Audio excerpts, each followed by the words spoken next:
Hello everyone, welcome to one more session of science with me. Children, today we are beginning a new chapter in science, that is soil. So today we are going to learn, children, you have already learned the plant needs certain things to live and grow, like water, sun and soil. So this chapter takes a closer look at soil.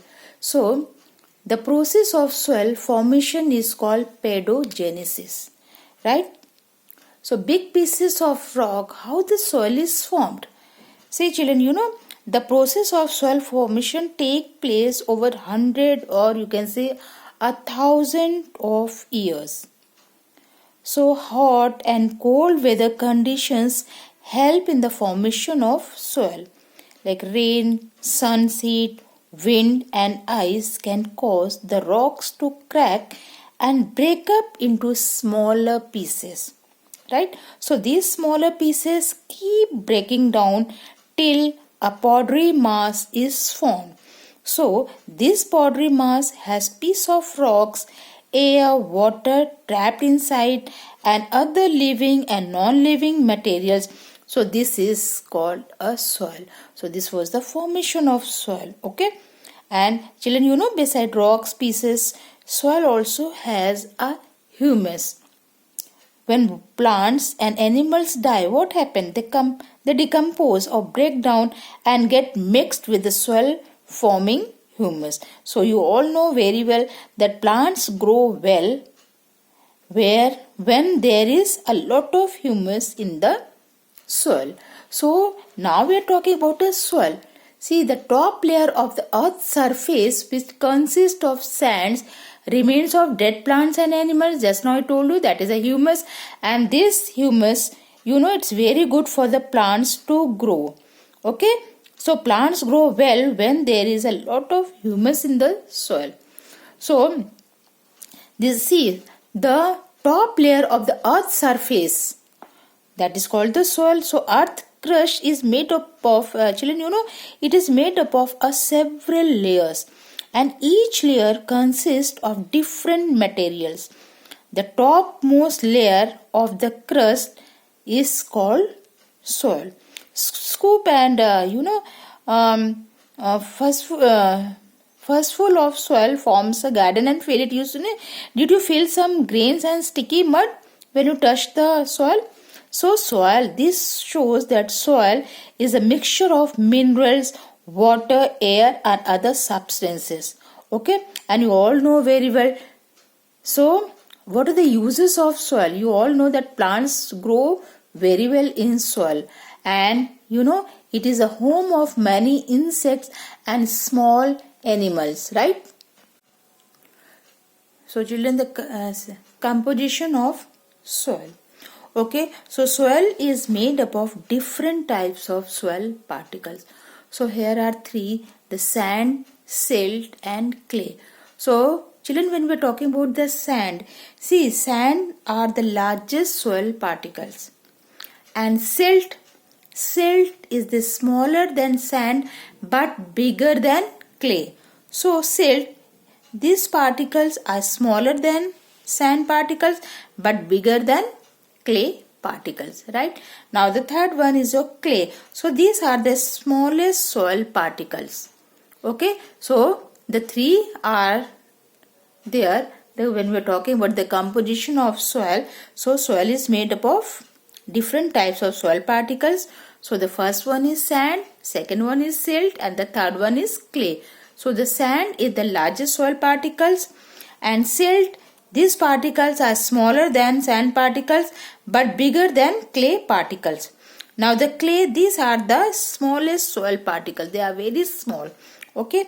Other than these, soil also contains some small stones and pebbles, that is called the gravel.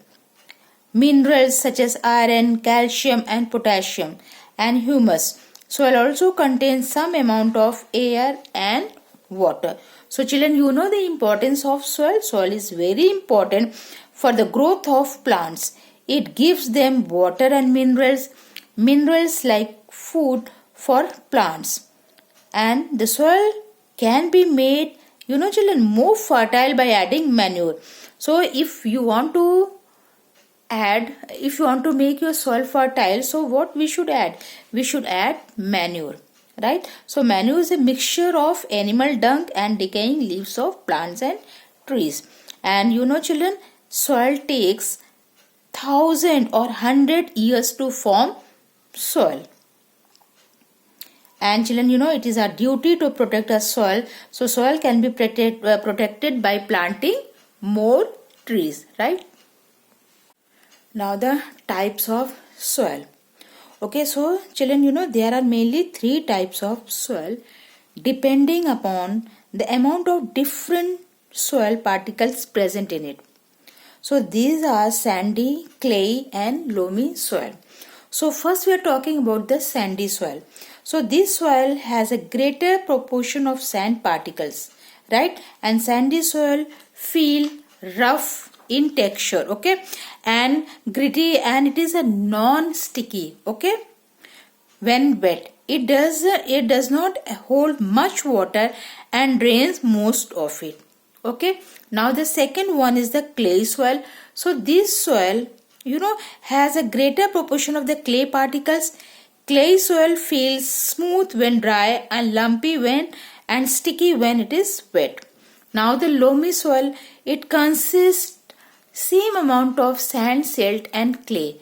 But you know children, this soil is best for growing plants and it is rich in the nutrients and the humus, and it also allows water to pass through easily. So this soil has almost the same amount of sand and clay and silt. So loamy soil is the best soil for growing plants and it is rich in nutrients and humus and it allows water to pass through easily. So these are the 3 types of soil, okay. So the first one we are talking about the sandy soil and the clay soil. So children, you know, the soil found in different places and has a different color and textures, right? So the soil which contain mostly clay particles, okay, is called clay soil. And you know, when we're talking about the clay soil, it is very soft and it is very smooth to touch. And it is generally found near the river beds. When this soil is baked, it becomes hard. And it is used to make toys, flowers, pots, so many things, okay, we are making for the clay soil. So these clay particles are very small. So they stick together and they can hold a lot of water, right? So there is very little air between the particles of the clay soil. But when we are talking about the sandy soil, see that this soil contains a lot of sand particles. So that's why it is called sandy soil, and it is rough in texture, okay. When you will touch, you will feel the sand is rough to touch, and it is found on the seashore and also in the deserts, and it is used to make a glass, right? So sand particles are large in size and have a lot of space between them. So these spaces contains air, okay, because it has a lot of space between them. So this space contains air, so water can easily pass through this space. That is why sandy soil cannot hold much water. So plants do not grow well in sandy soil, right? Now the third one is the loamy soil. So the loamy soil contains a mixture of clay and soil, and it has enough air for the plants to breathe.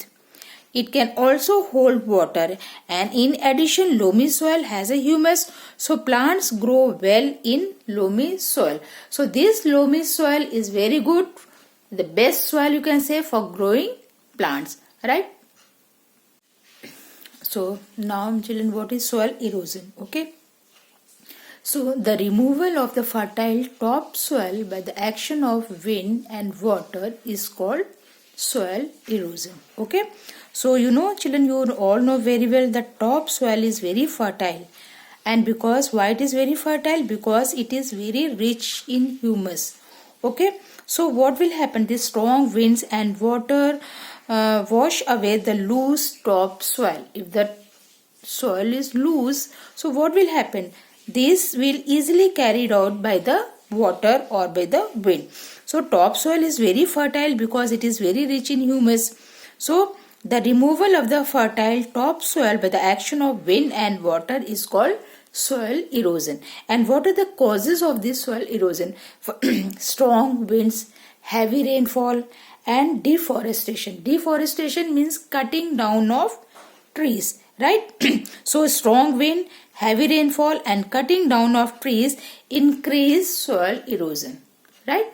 So now the next one is soil conservation. So now protection of soil, how we are going to protect the soil? So the protection of soil from the erosion is known as soil conservation, right? So what are the steps how to conserve the soil? First of all, more number of trees should be planted to replace the ones that are cut down. Okay, so what afforestation means? Planting more trees. Deforestation means cutting down of trees. So soil conservation, protection of soil from erosion is called the soil conservation. Now plants get most of their nutrients from the topsoil, right? So now how we have to protect this topsoil? So the protection of soil from the erosion is known as the soil conservation. So there are certain steps that we can take to conserve the soil. So these are the steps. So afforestation, first one is the afforestation, means planting more trees. So number of trees should be planted to replace the ones that are cut down. Okay, so and the second one, trees and bushes should be planted in open lands. This practice does not allow the wind to blow full of force that take away the topsoil, right? Now flowing water can easily wash away a lot of topsoil, and the topsoil is it's very fertile, so we have to protect this topsoil. So this flowing water can easily wash away a lot of topsoil, so the dam should be built across the river to prevent the floods. Okay, so this was the chapter soil. Now we have completed this chapter. So bye bye to everyone.